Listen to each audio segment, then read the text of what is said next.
The First Lady and I are honored to welcome to the White House Prime Minister Netanyahu of Israel and Mrs. Netanyahu. Thank you so much. Thank you, Sarah. And Foreign Minister Abdullah bin Zayed, United Arab Emirates, UAE. Thank you very much. And Foreign Minister Abdullah Al-Zani of Bahrain. Thank you. Thank you very much. We're here this afternoon to change the course of history. After decades of division and conflict, we mark the dawn of a new Middle East. Thanks to the great courage of the leaders of these three countries, we take a major stride toward a future in which people of all faiths and backgrounds live together in peace and prosperity. In a few moments, these visionary leaders will sign the first two peace deals between Israel and the Arab state in more than a quarter century. In Israel's entire history, there have previously been only two such agreements. Now we have achieved two in a single month, and there are more to follow.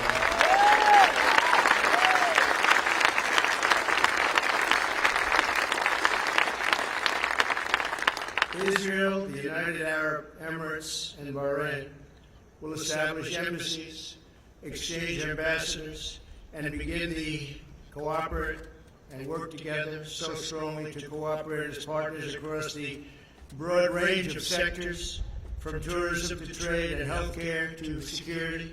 They're going to work together. They are friends.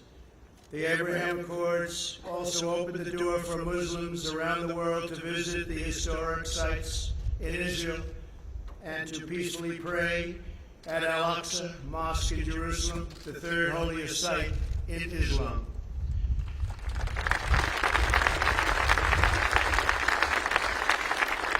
Age, maybe in many decades from now, but one founded on shared interests, mutual respect, and friendship. To our honored guests from Israel, the United Arab Emirates, and Bahrain, congratulations on this outstanding achievement. Congratulations.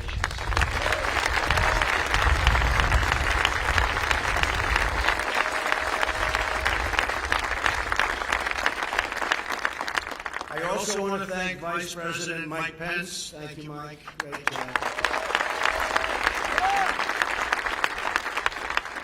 Secretary of State Mike Pompeo. Mike, thank you very much. National Security Advisor Robert O'Brien. Robert, thank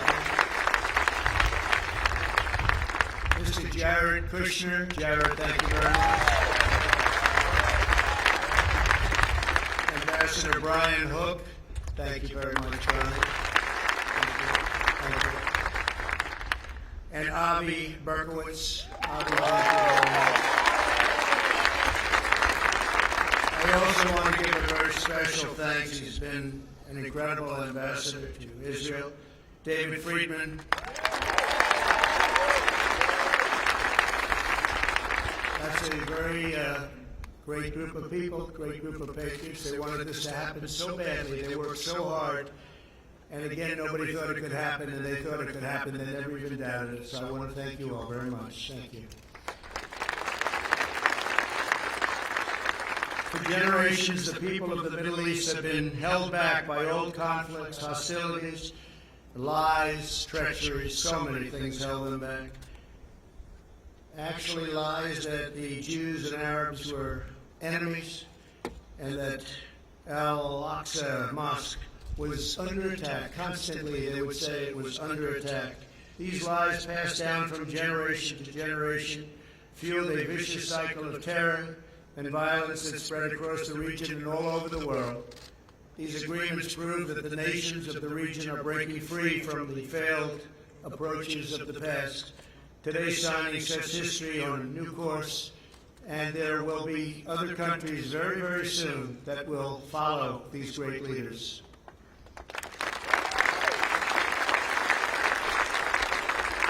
The people of the Middle East will no longer allow hatred of Israel to be fomented as an excuse for radicalism or extremism. So important. And they'll no longer allow the great destiny of their region to be denied.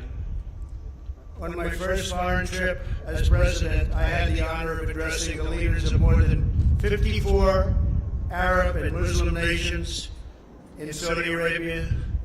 My message that day was very simple. I urged the nations of the Middle East to set aside their differences, unite against the common enemy of civilization, and work together toward the noble aims of security and prosperity. I offered America's friendship, I offered America's help, but I said clearly that the nations of the regions had to decide what kind of a future they wanted for their children and for their families and for their nation itself. No one could make that choice for them. They had to do that themselves. Today the world sees that they're choosing cooperation over conflict, friendship over enmity, prosperity over poverty, and hope over despair. They are choosing a future in which Arabs and Israelis, Muslims, Jews, and Christians can live together, pray together, and dream together, side by side in harmony, community, and peace. Once again, let me congratulate the people of Israel, the people of the United Arab Emirates, and the people of the Kingdom of Bahrain. God bless you all. This is an incredible day for the world. This is a really wonderful and beautiful occasion. I want to thank all of the members of Congress for being here. Senators, congressmen, congresswomen, we just appreciate it so much. Everybody wanted to be here. It's a very important day for the world. It's a very important day for peace. Before the parties sign the accords, I'd like to ask Prime Minister Netanyahu to say a few words, followed by the Foreign Minister of the United Arab Emirates and the Foreign Minister of Bahrain. Thank you very much. It's a great honor. Thank you.